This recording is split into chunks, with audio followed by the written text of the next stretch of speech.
조정이 얼마나 올지 한번 얘기해 보려고 하는데요. 여러분, 제가 설문조사를 했어요. 이번에 나스닥 기준입니다. QQQ 기준으로 지금 조정이 1월 5일부터 시작됐는데 여러분들 한번 말씀해 주실래요? 7% 빠졌는데 다시 신고가까지 회복하는데 얼마나 걸릴까요? 짠! 2,300분 정도가 참여하셨는데요. 1등이 1, 2주 내외. 그러니까 한 1, 2주 내외로 바로 회복해서 신고가 간다. 그러니까 큰 조정 아니다. 이 정도는 뭐 있는 조정이다. 요게 거의 절반. 압도적이었고요. 아니다. 좀 더 간다. 한 달 정도 보자. 그리고 아니다. 한 3개월 정도 갈 수 있다. 요게 이제 여기까지 하면 거의 대부분이신 것 같아요. 야, 조정 끝났다도 꽤 있고요. 1년 이상 간다라고 하시는 분들도 3%나 있었어요. 상당히 이제 부정적으로 보시는 거죠. 조정이 올 때마다 설문조사 이렇게 한번 해볼 거예요. 한번 보여드릴게요. 심리도 한번 볼 수 있고 우리가 어떻게 생각하는지. 지금 이제 만약에 더 떨어지면 이런 기사들 막 쏟아 나올 텐데 뉴스 보면 겁주는 뉴스들이 너무 많아요. 10년 만에 최대 매도, 헤지펀드, 월가가 기술주를 던지고 있다. 잘 보시면 골드만삭스가 꼭 이런 기사 많이 내거든요. 이 형님들이 겁을 주는 기사를 많이 내가지고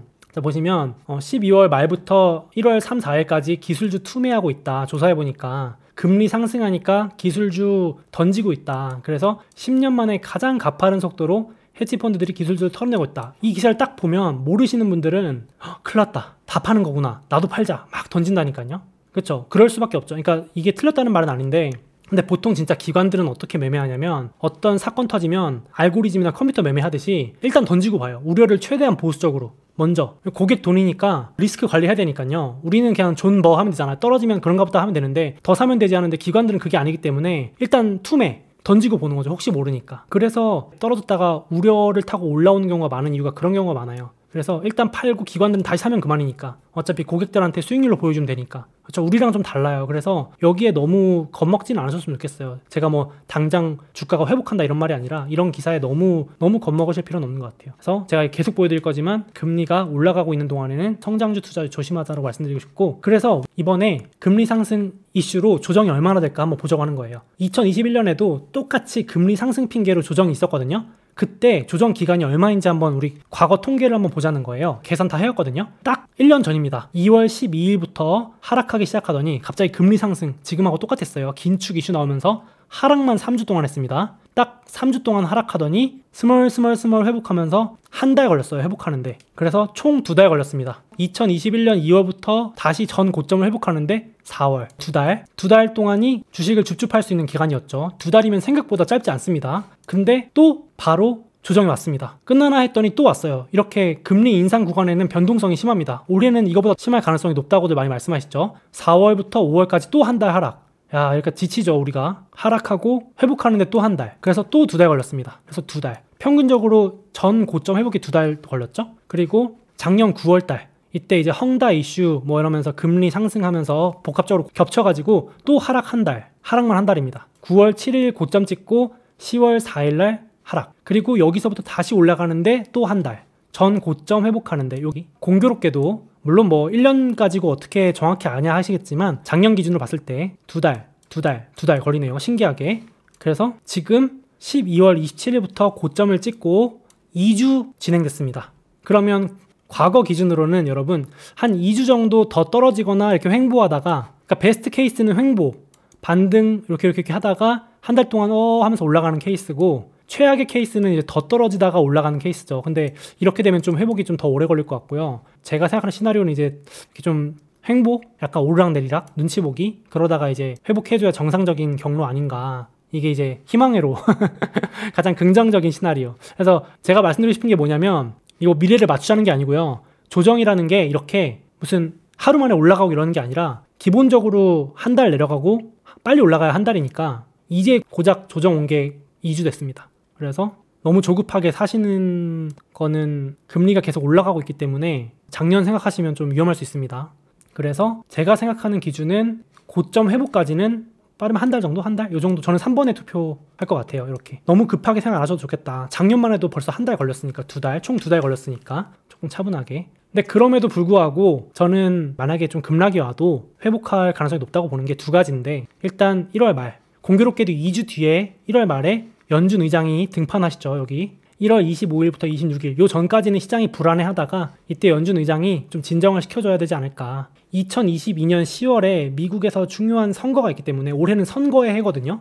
지금 여기 째려보고 있죠. 바이든이 파월 연준 의장을 연임시켜준 이유, 증시 안정화입니다. 안정화. 폭락 오면은 파월 입장에서는 상당히 부담스러울 수 있기 때문에 이렇게 조금 시장이 침체되거나 급락하거나 이러면 오히려 반대로 좀 진정시키는 말을 할 가능성도 높아요. 실제로도 제가 트럼프 행정부 당시 지금 전 대통령이죠. 그때도 맨날 째려봤어요. 이렇게. 증시 폭락하면은 연준 의장하고 재무부 장관이 나와서 안정세 계속 시켜줬어요. 이렇게. 물론 뭐 제가 이 사람을 다 믿으라고 그러는 건 아닌데 10월달 선거도 있는데 바이든 안 그래도 지지율 떨어져서 지금 되게 불안한 상황인데 게다가 지금 트럼프 전 대통령도 지금 올해 지금 2월 21일 날 소셜미디어 제가 영상에서 한번 소개했죠. 이거 이제 발표하고 요쪽 그 바이든 쪽 여론 안 좋아지면 선거 잡으려고 지금 딱 째려보고 있는데 증시 폭락하면은 트럼프 쪽 공화당 진영에서 가만히 안 있겠죠. 이제 거 봐라 바이든이 경제 망쳐가지고 증시 폭락했다. 과연 지금 바이든 대통령 행정부가 그거를 가만 냅둘까 조심스럽게 또 이런 이유로도 한번 생각을 해볼 필요 있을 것 같고요. 그래서 저는 좀 변동성은 큰데 막 폭락 이런 거보다는 반등할 수 있지 않을까 이렇게 좀 조심스럽게 그렇게 하고 그래서 이제 1월 말 이때 좀 안정시켜주지 않을까. 늦어도 이때 이 2주 동안 더 빠진다 아니면 막 지지부진하다 그럼 이때 좀 좋은 모멘텀이 나올 수 있을 것 같고 그리고 두 번째가 그게 아니더라도 만약에 많이 빠지면 1월 말부터 실적 발표가 시작됩니다. 마소부터 시작해서 넷플릭스가 빅테크의 첫 시작이거든요. 넷플릭스가 오르면 빅테크도 같이 올라줍니다. 그래서 넷플릭스, 마소, 애플, 테슬라 그 다음에 2월 달에 빅테크 나머지 아마존, 페이스북, 구글 다 있기 때문에 그 전에 많이 빠졌다 그러면 실적 발표 때 오히려 이제 왜 이렇게 실적이 잘 나와 하면서 오를 수도 있겠죠. 그러니까 이거는 두 가지 요인 1월 말 연준 의장 얘기도 있고 여기 실적 발표도 있으니까 두 가지 변동 이슈가 있다. 그래서 딱 지금부터 2주 정도 지지부진하다가 이때부터 반등하면 딱 한 달 정도 통계에 맞는 게 나오는데 이게 제 베스트 시나리오인데 이게 안 되면 이제 최악으로 가는 거죠. 네, 그래서 이렇게 되고요. 그래서 1월 중순 실적 발표 있고 지금 빅테크 기업들 연초부터 조정받고 마이너스를 기록하고 있는데 또 조심스럽게 이게 또 지나가면은 플러스 찍혀 있을 수 있거든요, 여러분들. 제가 뭐 여러분한테 무조건 사라 이런 말이 아니고 저는 이제 이럴 때 잘 해놓으니까는 나중에 좋더라고요. 그래서 한 요 2주 동안 혹시 더 떨어지거나 좋은 기회 오면 같이 줍줍했으면 좋겠습니다. 그래서 여기 있지만 조정이 만약에 길어질 경우 당장 돌아오는 주에 뭐 반등 시작해서 회복해버리면 저도 할 말 없고요. 만약에 조정이 더 길어질 경우에 1월 말 FOMC 연준 의장 발언 1월 실적 발표 이때 두 가지 이슈로 좀 기대해 볼 만하지 않을까 이렇게 생각하고 그럼에도 불구하고 저도 현금 비중 유지하고 있고요. 보수적으로 올해 할 겁니다. 올해는 저 진짜 보수적으로 그러니까 분할 매수를 더 천천히 더 길게 보고 할 생각입니다. 안 오면 말고 이런 마인드로 해보려고 합니다. 올해는 특히나 더 지금 금리가 올라가고 있기 때문에 같이 좀 조심해서 했으면 좋겠습니다. 그래서 막 이런 식으로 벌써 주말에도 달래는 뉴스가 나오더라고요. 연준 총재가 너무 겁먹지 마. 우리 소통할 거야 이러면서 금리 인상하고 양적 긴축, 돈 거두기 동시에 안 할 거야. 이렇게 뉴스를 내보내더라고요. 1, 2회 금리 올리고 나서야 그때야 돈 좀 거둘 수 있을까 말까지 너무 겁먹지 마. 우리는 여기 보시면 금리 정책은 미국인들과의 핵심 소통 수단이다. 벌써 달래는 말 나오죠? 이거 아마 바이든 대통령이 시켰을 수도 있어요. 이렇게 달래라고. 이렇게 그러니까 사람들이 걱정하면 연준 관계자들이 나와서 또 달래주고 막 이렇습니다. 그래서 너무 그 뉴스에 나오는 것처럼 겁먹지는 않으셔도 될 것 같아요. 그래서 시장 충격을 최소화하려고 자꾸 이렇게 또 보이죠 벌써 의도가. 그래서 참고하시면 좋겠고 나쁜 시나리오는 제가 희망회로만 돌린다고 생각하실 수 있으니까 저도 항상 최악을 고려합니다.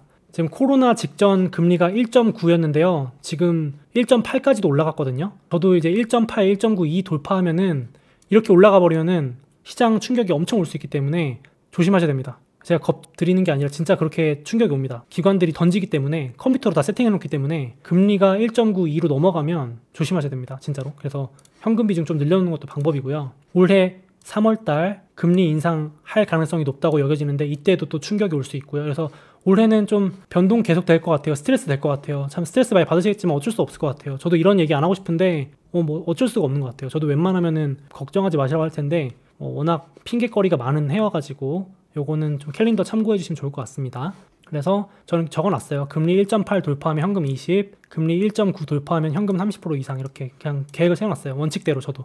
뉴스와 무관하게. 금리 2% 넘어가면은 좀 생각하기 싫은 케이스인데 좀 조심하셔야 될 것 같아요. 그래서 이렇게 참고를 해주시면 좋을 것 같아요. 올해 보수적으로 좀. 그러니까 우량주 말고 잡주 위주로 줄이시는 게 좋습니다. 지금 금리 올라가면 적자 주식은 다 작살납니다. 진짜 좀 과장 못해서 말하면. 네, 조심하셔야 됩니다. 빅테크를 조심하라는 게 아니고요. 빅테크는 저도 안 팔아요. 그런 거 말고 이제 덜 우량한 주식들. 잡주 없으면 괜찮습니다. 저는 애플, 마소, 엔비디아, AMD, 테슬라는 한 주도 안 팔고 있어요. 그러니까 걱정 없는 주식인데 적자 주식이나 유망주라고 사놓으신 것들 중에 좀 현금이 없다고 하면 좀 줄이시는 것도 방법입니다. 개인적으로는 못 버티겠다 하시면 변동이 커질 테니까. 맞습니다. 금리는 10년물 기준 무조건 시장금리는 10년물 금리 봅니다. 가장 먼저 반영되기 때문에 그렇게 좀 같이 보수적으로 잃지 않는 투자 오래 해서 잘 지켰으면 좋겠습니다. 잠깐 제 책과 다이어리를 받을 수 있는 이벤트를 진행하고 있으니 주목해주세요. 이베스트 투자증권 온라인 계좌 보유하시고 이벤트 신청하시면 매매 수수료를 0.07%로 우대받으실 수 있습니다. 당연히 실시간 시세도 무료로 제공됩니다. 그리고 저의 책을 드리는 이벤트도 있는데요. 계좌 개설하실 때 이벤트 코드에 소몽 입력하시고 딱 100만원 이상만 해외 주식 거래해 주시면 모든 분들께 이 책을 증정해 드립니다. 한 가지 팁인데요. 50만원어치 주식을 샀다가 50만원어치를 팔면 100만원 거래 금액이 바로 채워지겠죠? 게다가 제 투자 다이어리를 받을 수 있는 이벤트도 있는데요. 이미 타사에서 해외 주식 하고 계신 분들도 있으시죠? 그 해외 주식을 이베스트로 옮기시면 제 투자 다이어리와 함께 최대 100만원을 받으실 수 있습니다. 뿐만 아니라 500만원 이상 해외 주식 거래를 하시면 아마존, 테슬라, 넷플릭스 등 미국 주식 한 주를 랜덤으로 지급하는 이벤트도 진행한다고 하는데요. 와, 아마존이나 테슬라 당첨되면 정말 좋겠는데요. 마침 미국 주식 해보려고 하시거나 추가로 계좌 개설하실 거라면 이런 혜택 누리시면서 투자하시면 더욱 좋을 것 같습니다.